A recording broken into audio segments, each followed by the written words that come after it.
I am Michael Skol, president of the Venezuelan American Association of the U.S., VAUS.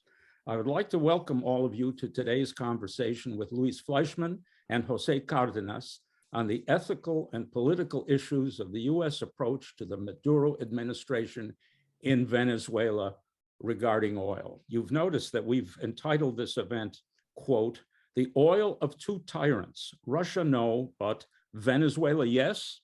I think this should give you some inkling of where we stand on this issue. I want to give heartfelt thanks to our speakers for taking their time to be with us.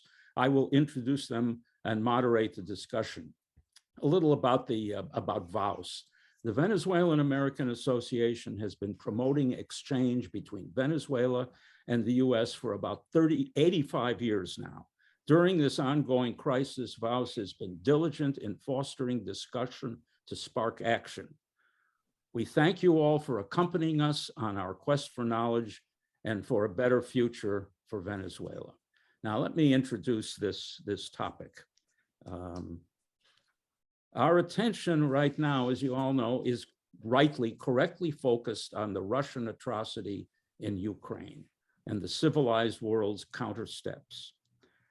But there's one offshoot of that dynamic that has aroused perplexity and anger in this hemisphere: the apparent attempt by the Biden administration to relax sanctions on the Maduro dictatorship in order to bring Venezuelan oil on the market to partially replace Russian exports. For me, the notion of turning in this way to Russia's #1 ally in South America, a tyranny every bit as savage as the now revived Soviet Union, came as a shock to a great many observers. Anger and rejection was voiced from both parties. The immediate reaction of Senate Foreign Relations Chairman Bob Menendez, a Democrat, is worth noting. Let me read an excerpt from what he said. "If the reports are true that the Biden administration is brokering the purchase of Venezuelan oil, I fear that it risks perpetuating a humanitarian crisis that has destabilized Latin America and the Caribbean for an entire generation. Nicolas Maduro is a cancer to our hemisphere, and we should not breathe new life into his reign of torture and murder. As such, I would strongly oppose any action that fills the pockets of regime oligarchs with oil profits while Maduro continues to deprive Venezuelans of basic human rights, freedoms, and even food." He goes on about the murderous tyrant in Moscow, etc. There's a lot from a variety of others, but you get the point. If you want to see something, read something that includes fireworks, look up Senator Marco Rubio's exchange with Undersecretary of State Victoria Nuland on Tuesday. Now let me turn to the panelists. Dr. Luis Fleischman is a political sociologist specializing in international relations. He is currently a professor of sociology at Palm Beach State College and the founding co-president of the Palm Beach Center for Democracy, a recently created think tank based in Florida. He is the author of the book, The Middle East Riddle: The Peace Process and the Future of Israeli-Arab Relations in Changing Times, and another book, Latin America in the Post-Chavez Era, A Threat to US Security. This is a 2013 book whose predictions have sadly become true. I wasn't even so sure when I read the book, but it's happening. It has happened. Worth reading. He has written an extensive number of academic and journalistic articles on issues related to the Middle East, democracy, Latin America, and national security.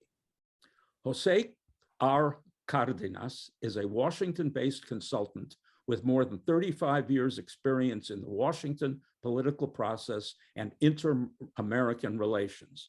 He has served in senior positions in the US Department of State, the National Security Council, the US Agency for International Development, and the US Senate Foreign Relations Committee. He publishes the daily online Venezuela SITREP. It's an invaluable compendium of Venezuelan news.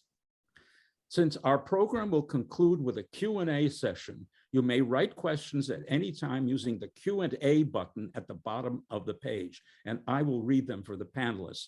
That's the Q&A button, not the chat button, the Q&A button. Okay, let's start. Luis.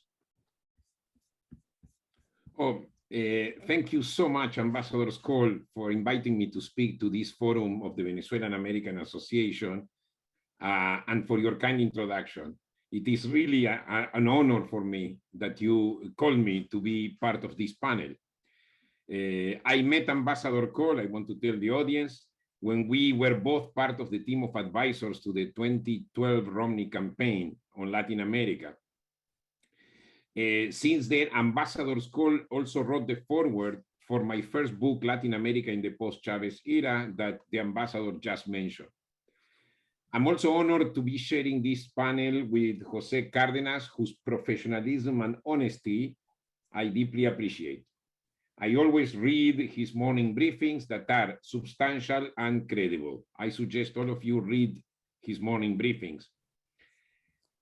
Now, when I saw that a delegation of the current administration visited Venezuela seeking to save the upcoming oil crisis, and when I heard Transportation Secretary Peter Buttigieg saying on TV the administration is considering obtaining oil from Iran, the first thing that came to my mind was the Iran-Contras affair of the late 1980s.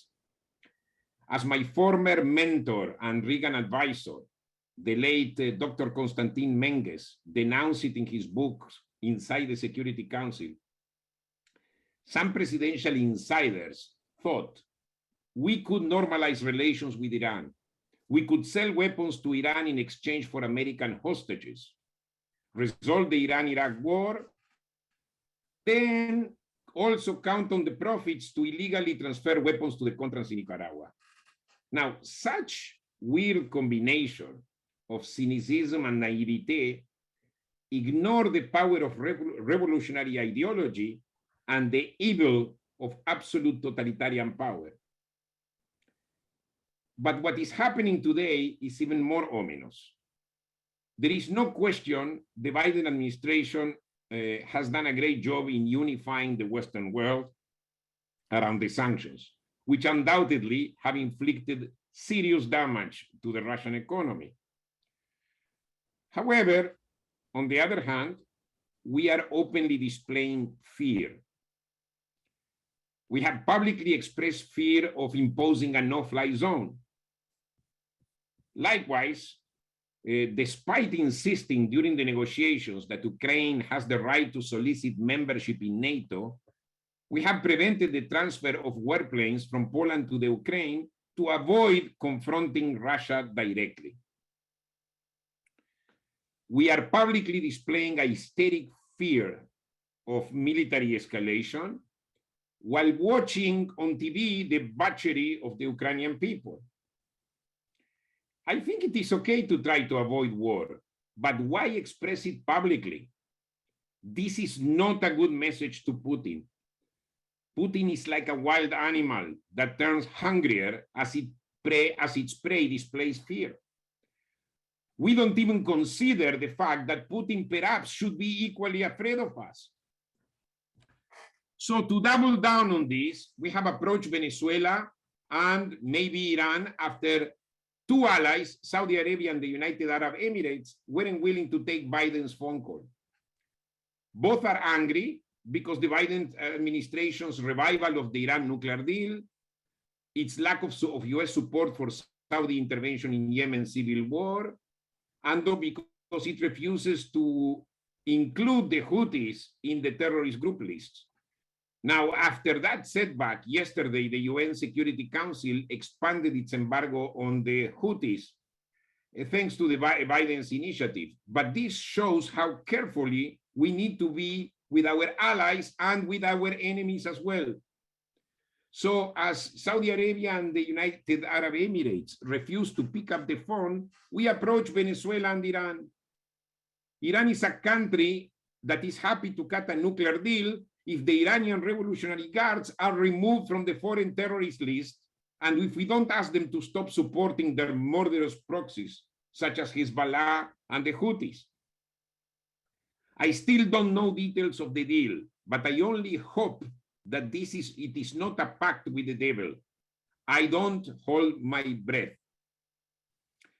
With regard to Venezuela, what is the problem besides what Senators Rubio, Menendez, Congressman Diaz-Balart, and others have said? That we are strengthening a dictator that oppresses his own people, that we are betraying Juan Guaido. The problem is that Venezuela is an ally of Iran. It is an ally of drug cartels and terrorist groups such as the FARC dissidents and the ELN. Maduro is a regional threat much worse than Ukraine will ever be to Russia. In fact, Ukraine is not and will never be a threat to Russia.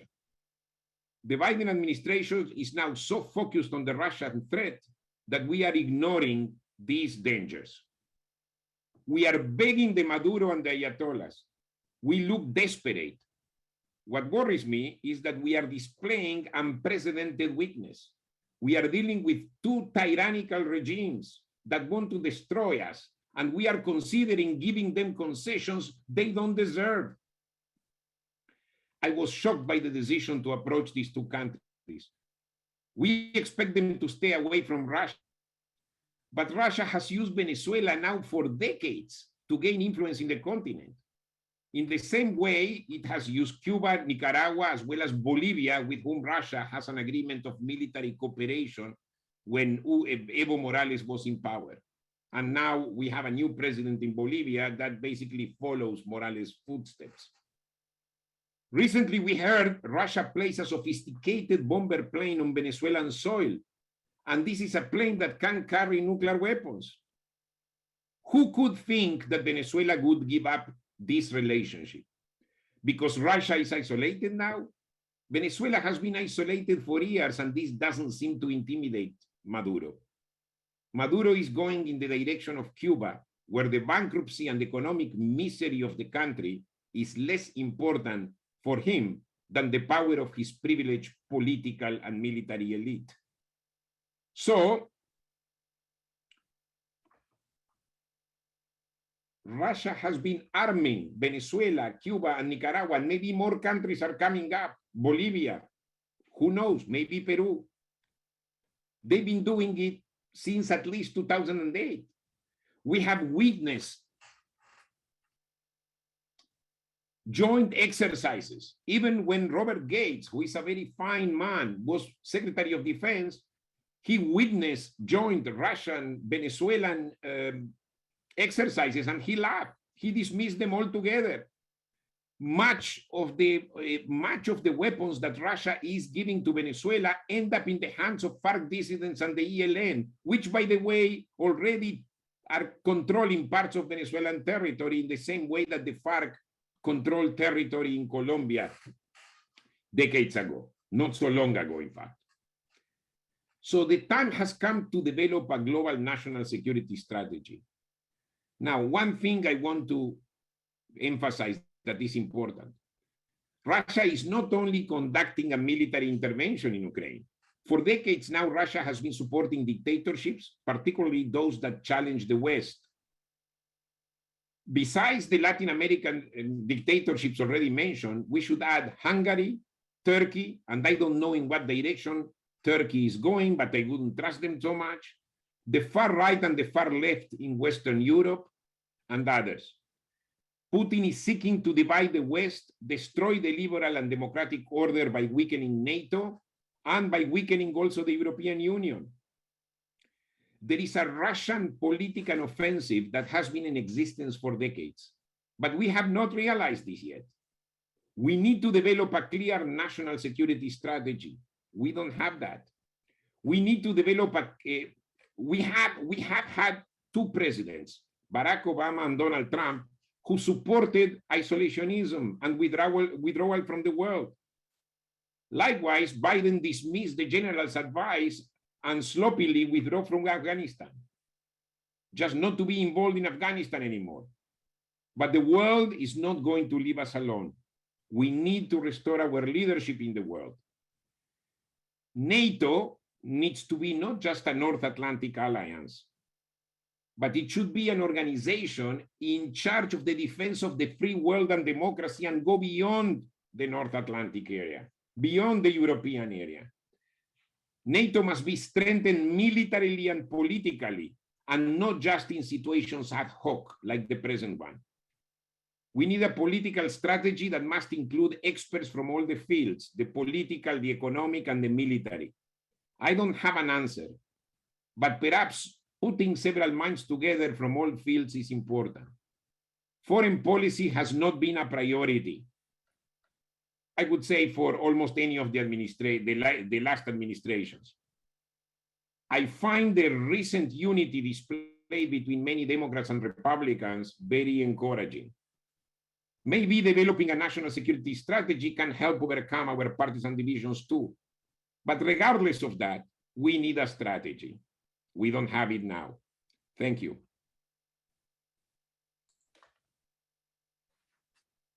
Thank you, Luis. Very, very, very penetrating, very interesting. Jose, your turn. Thank you. Thank you, Michael. It's always great to see you and join you, and especially great to see my friend, Dr. Fleischman, for his excellent strategic overview of the stakes involved here.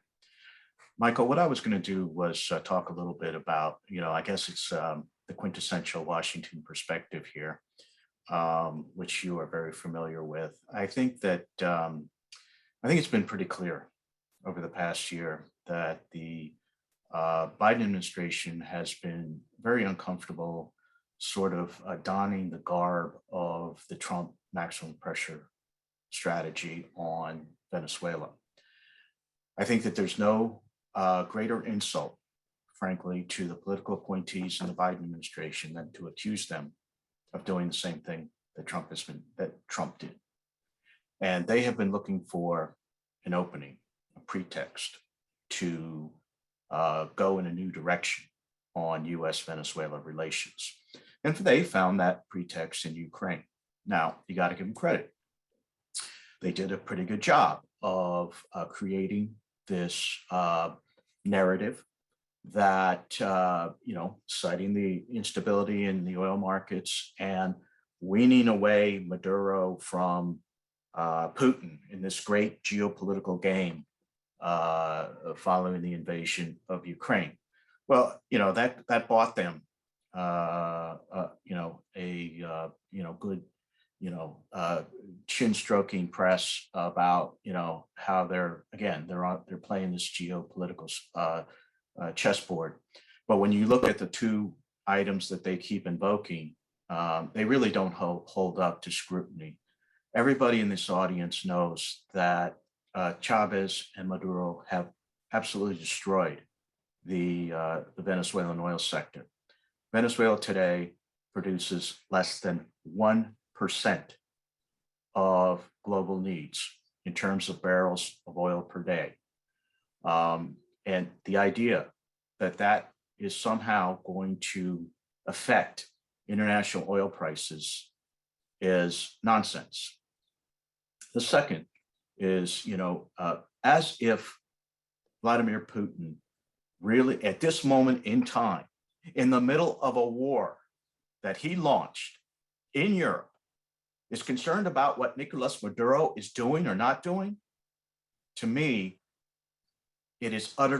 Maduro is utterly inconsequential to what is going on in Putin's mind right now. And that's all that matters. Yes, yesterday, Delcy Rodriguez was in a photo op with Russian Foreign Minister Lavrov. That's all fine. But what really matters here is what's going on with Vladimir Putin and the idea that somehow we are going to affect Putin's calculus on Ukraine with Nicolas Maduro, I think is just not credible. So that's debunking this sort of geostrategic rationale that's being put out. What now? Where are we going to go? I think that, part of the problem is what now is that, when you, and Michael, given your distinguished career in the State Department, you're fully aware that when you are talking about negotiating with an adversary, you want to put them in a position where they come to you. You don't go to them. And so, the idea that the United States felt compelled, the Biden administration was felt compelled to go to Caracas to somehow encourage Maduro to negotiate is it's a prescript for not attaining your objectives. And it's not a question of either. There's a certain logic that I've seen put out there in the press. Well, maximum pressure sanctions, and we threw the book at Maduro, individual sanctions, oil sanctions, and he's still standing. So it's time to do something else. Well, that works in a faculty lounge, but it doesn't really work in the councils of policymaking for a global power like the United States. Already, you are, but by doing this, by taking this drastic decision, which by all accounts to me struck me as very rushed and not very well thought out about how this was going to play, is, first of all, is the cost of reversing the position. First of all, you're sending a message, as Dr. Fleischman has just elaborated. You're sending a message around the world, to our adversaries around the world, that if you just hang in there long enough in the face of US sanctions, the Yankees, the Americans will eventually cave, and they'll come back to you. And as Dr. Fleischman mentioned, there's a whole different dynamic going on there with Iran. It also sends a profoundly demoralizing blow to our allies, and amongst them Juan Guaido, the Venezuelan opposition, that we are just not a reliable partner. And so others who are considering taking risks to align themselves with the US vision of democratic institutions and free markets and peace in the neighborhood, well, unsteady lies that crown in terms of people around the region. And so I think we're already starting from a very unfortunate position. I don't think that, to me, from a policy standpoint, it's like a quarterback throwing a pass downfield and you don't have any idea who's going to catch that ball. So it's very risky. They've already, it's not only risky strategically, risky in terms of peace in the neighborhood, but also politically risky at home, because the reaction, as you noted, Michael, from many Democrats and Venezuelan American voters has been uniformly negative. And that is going to come back to really bite the administration. For example, when we come up to the midterms in November and further on down the line. They've already this establishes a narrative for the administration that is going to be very a stain, if you will.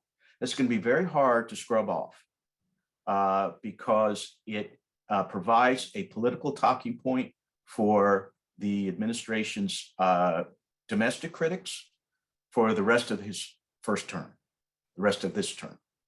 So to be fair, I think that what the administration is doing, obviously, they felt that the current policy had hit a dead end. So they're going to go in a different direction. What is that direction? To me, what I've seen, what I've read, is that they're going to be very careful. They're not going to kick the opposition to the curb, obviously. But it goes without saying that the trust will never be rebuilt with the opposition, the organized opposition. But that in this play, they're going to sort of like push the opposition aside and focus on the benefits to Maduro. This is no longer the opposition saying in Mexico that if we get results in Mexico or we get results in some sort of negotiation, then we'll ask the Americans to do something in response. Okay, they pushed the opposition aside. Now Maduro is looking at the U.S. representatives, and the U.S. representatives are saying directly to him, if you do this, if you do some things in Mexico, we will respond. There won't be negotiations for the sake of negotiations on whether Chevron can lift oil and draw down debt, or bondholders can get back some of their investments. The administration is going to say to Maduro, okay, well, we have all of these things that we're holding here that you want or may not want, but we think you want them.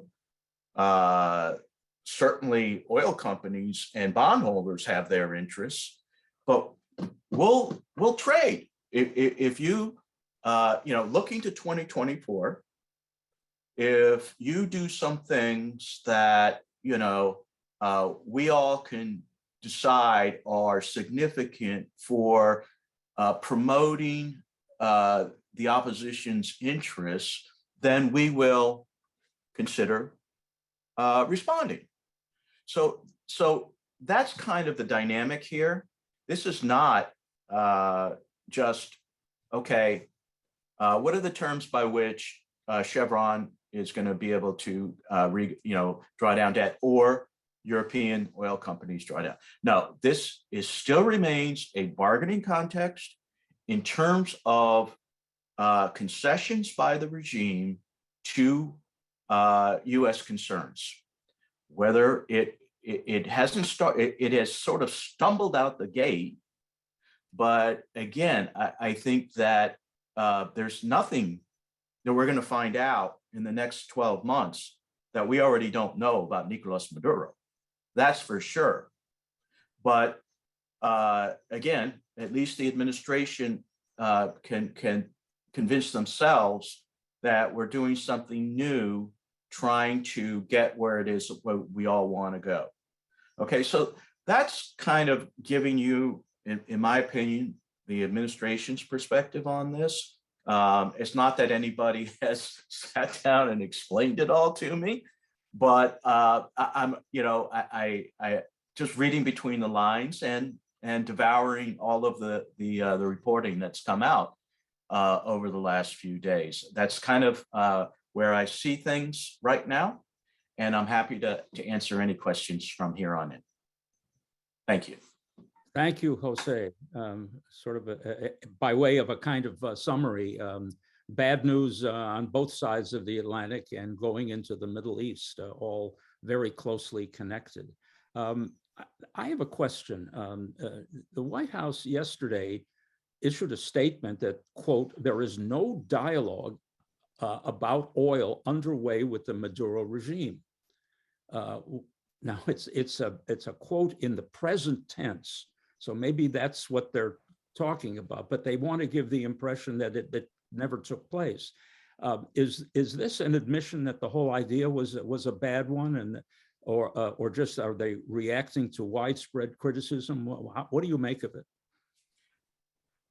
Well, Michael, I think it's an attempt to quell the firestorm of criticism that they've been receiving.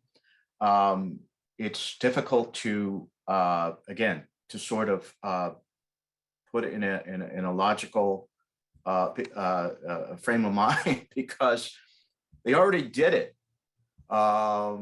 And the fact that it's not happening now is somewhat disingenuous.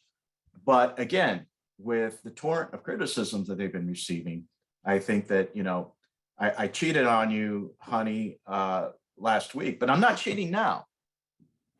And so, you know, that kind of, I think that only goes so far in Washington. And right now, you know, the opposition smells blood in the water, and you know, they're attempting to parry, but I don't think it's going to be very successful. Luis, any comments?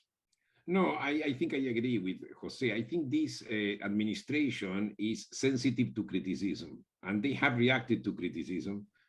Like, for instance, when, and I mentioned in my original presentation, when the Saudis and the UAE refused to pick up Biden's phone, which now is being denied, they immediately pushed for a resolution in the UN Security Council, basically calling the Houthis a terrorist group and imposing an embargo.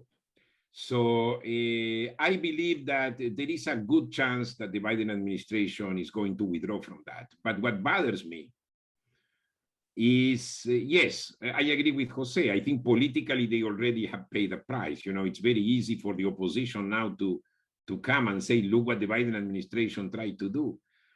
But on the other hand, I think what reflects more than anything is just the light-mindedness, you know, the despair. And more than, I would say, an internal political problem that I see here is the image of the United States altogether in front of the world, you know, that somebody in a state of despair can offer concessions to a murderous regime such as Maduro, and betraying friends, or offering concessions to Iran. That's my main concern. Maybe, in fact, now I'm inclined to think that the Biden administration is not going to do it, but just it's not that the fact that they publicly consider it and that they send a delegation will not have consequences. It does. It does. So I agree with Jose. You know, even if you made a mistake last week and this week not, you know, it's still something that remains. It has consequences. Let me remind people that if you want to ask a question, click the Q&A button, type your question, and we'll try to get to as many as we can. Let me switch in a sense to this hostage business. The fact that as a result of these conversations, which may or may not have taken place, the two American hostages were released, former employees of Skol, PDVSA. In my opinion, the most charitable interpretation is that this whole business was just a clever strategy aimed at getting the imprisoned Americans freed. In other words, we'll waive some sanctions relief in your face if you release the hostages. Of course, there are 4 hostages remaining. How does this all fit into what's happening now? Well, I think, look, you know, we are all human beings, and especially here in the United States, and we care deeply, obviously, about situations like these individuals who are wrongly arrested and being held in, you know, basically gulags. Without any accountability, without any rule of law, at the hands of these despotic regimes. We all can agree that it's tragic, but policymakers also have to make calculations about how it is that we respond to these situations, because the last thing that any of us want to do is create incentives for other despots, and even Maduro, to arrest other people because he knows he will get a currency. He will know he will get something back for simply scooping up an unfortunate person who happens to be standing there. So it's a slippery slope. I think that the United States Donald Trump obviously demonstrated a very specific concern with getting hostages out. And I think the administration wants to admirably keep that focus going. But again, policymakers, when you're sitting in the policymaking chair, you have to balance what the costs are. And to me, rewarding a despot for seizing unjustifiably an American citizen carries very, very serious consequences around the world and from here on out. So it's a very delicate game. And I think that I'm glad that these two gentlemen are out, obviously, and reunited with their families. But again, it raises, again, a lot of concerns about, what's Maduro learning from this? Okay, here's a question from Arthur Burns. What is this palaver of Maduro being more capitalistic and drawing back offshore Venezuelans? Is there anything there? Luis? I mean, to tell you the truth, I was thinking about it last night when I was thinking about what were going to be my points here. I don't want to sound conspiratory, but doesn't sound right to me. There was a report in the New York Times and about that. Okay, all of a sudden Maduro is becoming very pragmatic. The story in the New York Times says that Diosdado Cabello has been marginalized. All kinds of stories that, frankly, I found hard to believe. It was exaggerated. I don't want to sound conspiratory because I'm not a conspiracy guy, right? But I remember that during the Obama administration, you are the part of almost the only one in the world. But go right ahead. Oh yeah, that's correct. But I have to tell you one thing. I observed during the Obama years how the New York Times very often set up the stage to create a different scenario to prepare public opinion for an action that later the administration took. I cannot mention specific cases. I remember that was my observation. And for some reason, I was thinking that maybe the New York Times was preparing the ground for that concession or for that approach that we are discussing in this program. I find hard to believe, the Chavez administration from the very beginning aimed at destroying the private sector. The private sector was never powerful in Venezuela because eventually it's an oil country, right? Oil is the main production, is in the hands of the state. But still Chavez eliminated and destroyed the private sector except certain industries that were helpful to him. And let me interrupt. So I don't believe. By the way, he also destroyed PDVSA, which was correct, but was being operated as if it were a private enterprise. So he and Maduro did that too. That is correct. And in addition, I have to tell you that the entire Chavista ideology, the Bolivarian ideology, is against neoliberalism, which precisely stresses the power of the market and the need to let the market go, to let the market evolve by itself without government intervention. That was one of the main excuses why that Chavez actually put in his first electoral campaign. And so for me to say that Venezuela is transitioning to a market economy, I don't see it. It's a country in bankruptcy.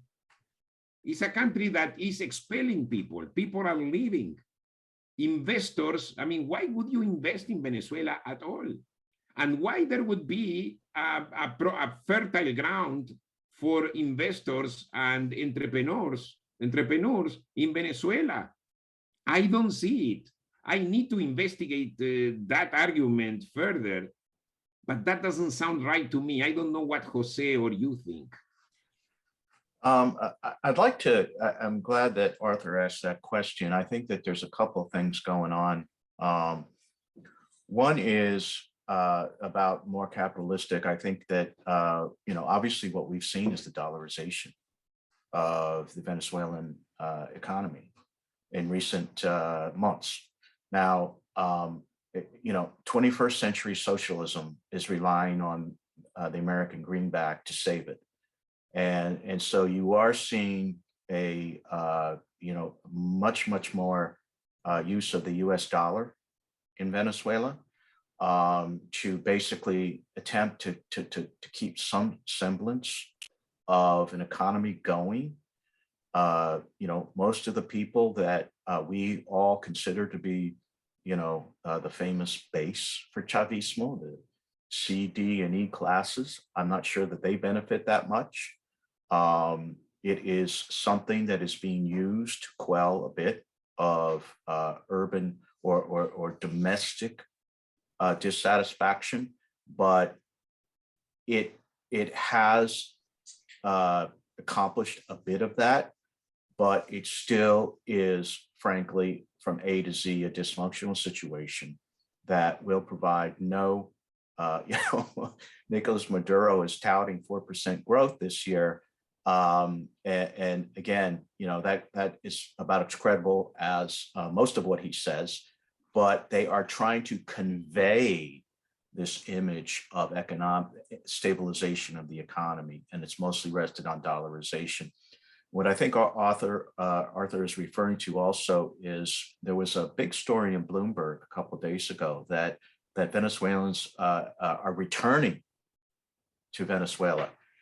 And I read that article from beginning to end, and I thought, this just doesn't make any sense. So I reached out to a friend at the OAS who works on the Venezuelan migration issue. And he said, I just finished sending a letter to Bloomberg that,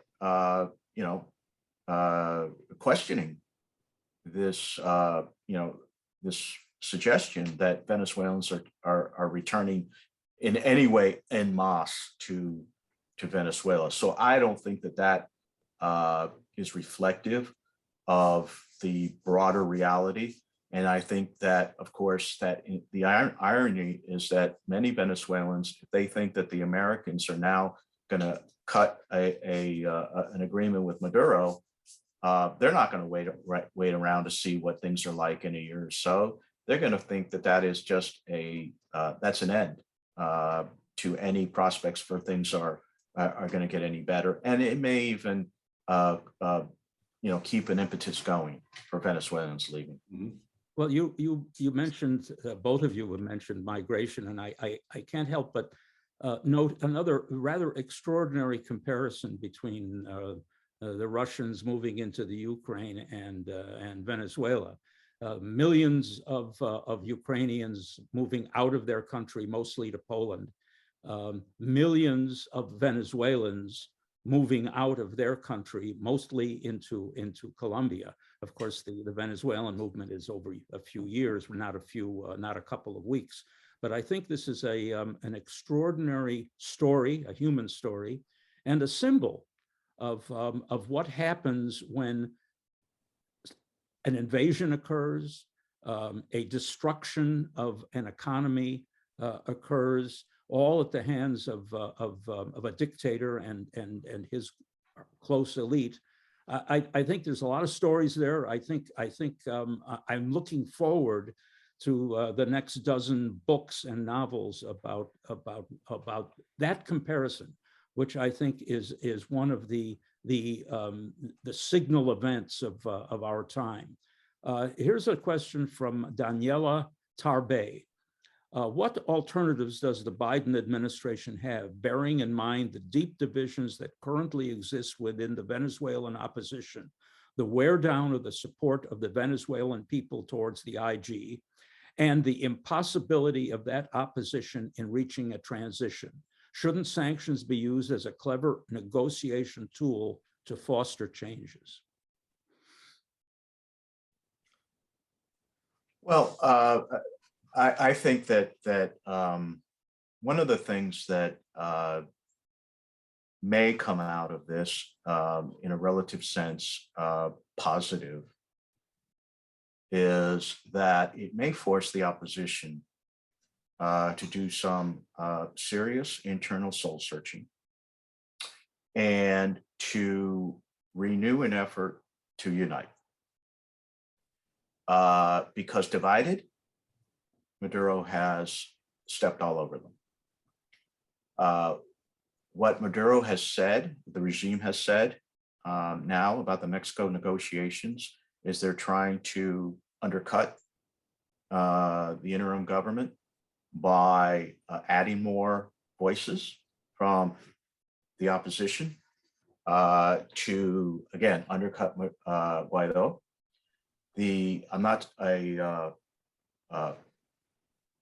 I'm going to be very, very candid. I think that the organized opposition, the interim government, has to do some serious recalculations about how it's going to go forward.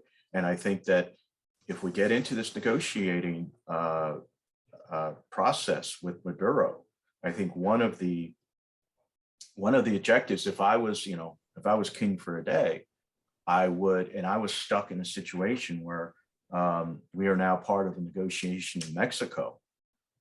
Everything has to be focused on how to use what we have, and we think Maduro wants to, again, to strengthen the opposition's position. Now, the opposition, we have to go with Guaido because he has the constitutional imprimatur. Everything is based, every U.S. decision and initiative is based on the constitutional justification for Guaido's position. So if we don't like Guaido, it's the opposition. And of course, in January, his tenure was rolled over by the opposition vote, is that the opposition has to come together and select a new leader, titular head, whatever. But so, Guaido has to have a primacy of place in this, but the opposition has to be able to close ranks. Now, I understand that members of the coalition, we had Julio Borges walk away in Colombia a few weeks ago. That was obviously not helpful, but they need to close ranks, strengthen numbers. And if the United States was clever, we would use any engagement process with the Maduro regime to get concessions on what they're going to do to make the life of the opposition a little bit better. Now, what are the chances of success? As I said before, there's nothing we don't know about Maduro that we're going to find out later. We know exactly who he is and what he wants. So uncertain at best, Michael. Over. Yeah. Well, you talk about the opposition. My experience is that the opposition has been unable to get together for at least since Chavez's first attempt at overthrowing the government, and this is one of the basic problems in Venezuela. They'd rather fight with each other than fight with the regime. It's of course safer to fight with each other than to fight with Maduro. Yeah, go on. I'm sorry. Go ahead. Yeah, no, I want to emphasize, just to support what Jose said, because the fact that the opposition is so divided, in the face of such a dictatorship, it's really troublesome. That people would look for their own interests, whatever those interests are. I don't see any interest that is more important than deposing Maduro, getting rid of him. That's a problem. And then you have voices, like, for instance, I remember under the Trump administration, even Maria Corina Machado, right? She's a very fine woman, but at one point she voiced openly that we need an American intervention. Well, and I remember Elliot Abrams responded saying, I'm sorry, first get your act together before you ask us to intervene. We are not going to intervene militarily. So now we are seeing, and I agree with Jose, now we are seeing Biden trying to even consider that possibility of dealing with Venezuela in order to solve the oil crisis. That should encourage the opposition to get together to depose, just to push for a democratic transition, whatever it takes. We are seeing that in Hungary. We have a very disparate members of the opposition that they don't agree with each other, but they have all united against Orbán in Hungary. That is the model that should be followed. And the same happened in Israel. You know, they try to get whatever you think. They tried to get rid of Benjamin Netanyahu. And then you had a very, very weird coalition coming together that the only thing they share in common is that they wanted to get rid of Netanyahu. Well, try to imagine. And if you think about the case of Netanyahu, it's not as terrible as the case of Maduro. Orbán is a different story, all right? Because Orbán is really destroying democracy big time. But in any event, the fact that the opposition and somebody like Enrique Capriles betraying his voters the way he did, that was shocking to me. So yes, the opposition needs to think very seriously on how to get together. So I am with both of you, you know. This is probably one of the most disappointing chapters in this Venezuelan story. What? Here's something from Paul Crovell. What can your speakers share about the current state of the oil infrastructure in Venezuela? What kind of oil production volumes do they think could come out of Venezuela within 6 to 12 months? How willing will companies like Chevron to go back there without a regime change? Well, I guess two responses to that, Michael, is that, you know, what we know is that at its high point, Venezuelan oil sector was able to produce about 3 million barrels per day in its heyday. Today, it's, well, reportedly about 600,000. And even people are skeptical of that number. It's dilapidated. It's broken down. It is cannibalized. And as everybody, you know, with only a cursory knowledge of the oil sector, you know, if you're not pushing money back in terms of maintenance and investment on a daily basis, you're going to lose it. Now, I've seen estimates of, you know, a minimum of $15 billion over a range of a decade to get the sector up to a level of any resemblance of what it once was. It's interesting, though, because what Chevron and the European oil companies have been pressuring the administration on is, you know, a lot less than the ability to lift and market Venezuelan oil. It is about doing enough to draw down debt. So even, you know, we have to be, I guess, very specific about what it is. I mean, obviously Chevron would love nothing better than to be left alone to rebuild its presence in Venezuela. But all they've been lobbying for over the last couple of years, along with the European companies, is just let us lift oil to draw down debt, because we're, you know, this has cost us billions where we are in Venezuela. And, you know, we're not talking about, you know, oil or revenues that's going to accrue back to the regime. So, you know, even if, you know, the door was wide open to the return of you know, well, Chevron's there, but, you know, Exxon or Occidental or anybody, you know, it's going to take years. It's going to take years and billions of dollars to get that sector to any level of global relevance once more. Okay, Michael, I'm Yes. not an expert on oil, but the only thing I can tell you is that I think Chevron and all these companies are aware of the importance of American policy in Venezuela. Isolating Maduro, trying to put pressure on the regime as much as possible. But I think that these Western companies, including Chevron, need to stay in Venezuela, because if they leave, immediately you're going to have Rosneft and others, and that will increase the Russian influence in Venezuela, which is already there militarily, not as much in terms of oil. But if Rosneft moves in, I think that that could be a problem of greater Russian influence there. Okay, we are running out of time. There are a number of other questions. I'm sorry we weren't able to get to all of them.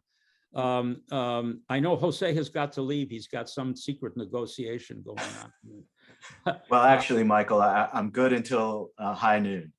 Oh, very good. Okay, well, I'm going to ask both Jose and Luis for any final thoughts. Jose. Yeah, thank you, Michael. And it was great to be here with you and Luis. Let me just, I saw a question earlier about, and we touched it on earlier, and that is the domestic price that the United States politically, that the Biden administration is going to pay, I'm sorry. And it's going to be extremely costly. I think that what the Biden administration just did is, for example, in state of Florida, you have a Senate race ongoing. The Democratic contender has not been decided yet, but the leader is Representative Val Demings. And they basically just tossed her an anchor against Marco Rubio. And, whether it can be considered writing off Florida, they basically have pulled out the pen and uncapped it. I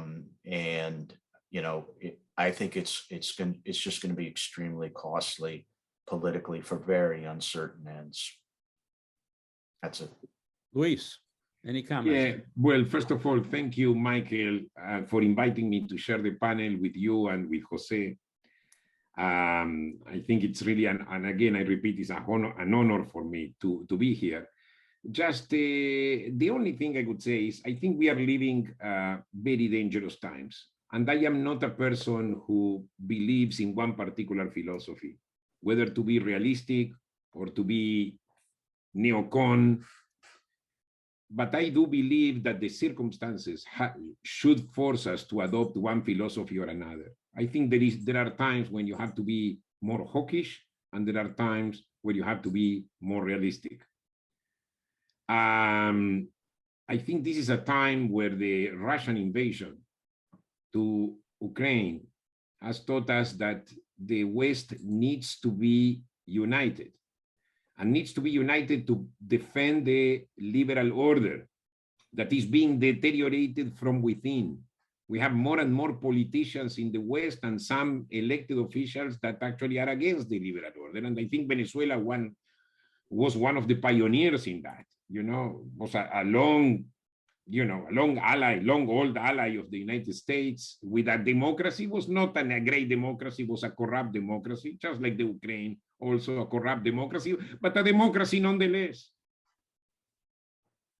NATO needs to be stronger, and here I really vindicate the demand of Donald Trump that they should pay their fair share and arm themselves better and intimidate the enemies, right? Without necessarily shooting one bullet, but intimidate, and also worrying about democracy. You don't have to promote democracy by invading a nation or by trying to rebuild a nation.